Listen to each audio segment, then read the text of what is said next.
BRTS road પર થયેલા અકસ્માત મામલે આરએમસી કમિશનરનું નિવેદન સામે આવ્યું છે। પોલીસ તપાસમાં બસ ચાલક નશામાં હોવાનું સામે આવ્યું છે। આ અંગે તપાસના આદેશ આપવામાં આવ્યા છે। ડ્રાઈવર કે કંપની જવાબદાર હશે તો કડક કાર્યવાહી કરવામાં આવશે, આવું આરએમસી કમિશનરનું નિવેદન સામે આવ્યું છે।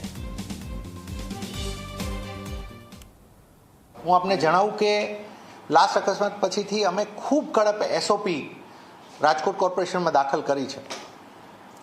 ઘણા લેવલ ઉપર અમે એના રેગ્યુલર ચેકિંગ્સથી લઈને વેરિફિકેશન ઓફ ડ્રાઇવિંગ લાઇસન્સથી લઈને ઘણી વસ્તુઓને ચેક કરીએ છીએ। એની બાદ પણ જ્યારે આવી થોડી ઘટના બને છે તો અમારી માટે પણ દુઃખદ છે, પણ એટ ધ સેમ ટાઈમ અમે આપને જણાવીએ કે કોઈ પણ વ્યક્તિ જો આમાં બેજવાબદારી ભર્યું ડ્રાઈવરનું વર્તન છે, કંપનીનું વર્તન છે કે કોઈનું છે, we are not ready to tolerate this. કેમ કે આ બધું કરવા માટે તો અમે આટલી કડક એસઓપીથી લઈને આટલું ફોલોઅપથી લઈને મશીનરી બનાવતા હોઈએ છીએ। એની પછી જો ઘટનાઓ બને તો અમે સ્ટ્રિક્ટ એક્શન આની અંદર અમે લઈશું અને હાલ સુધી પણ લેવામાં ઘણું આવ્યું છે। તો અકસ્માત મામલે આરએમસી કમિશનરનું આ નિવેદન સામે આવ્યું છે। કડક કાર્યવાહી કરીશું। પોલીસ તપાસમાં બસ ચાલક નશામાં હોવાનું સામે આવ્યું છે। આ અંગે તપાસના આદેશ આપવામાં આવ્યા છે।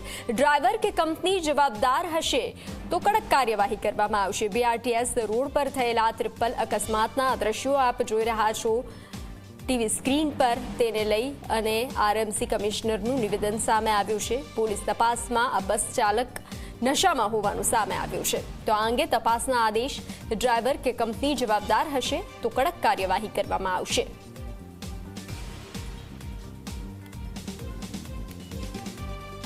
તો આ દ્રશ્યો કે જે વારંવાર અકસ્માત સર્જાતા હોય છે, જેમાં અનેક લોકોના ભોગ લેવાય છે, અનેક લોકો ઇજાગ્રસ્ત થાય છે, તો ત્યારે ફરી આવો જ અકસ્માત, ટ્રિપલ અકસ્માત સામે આવ્યો હતો।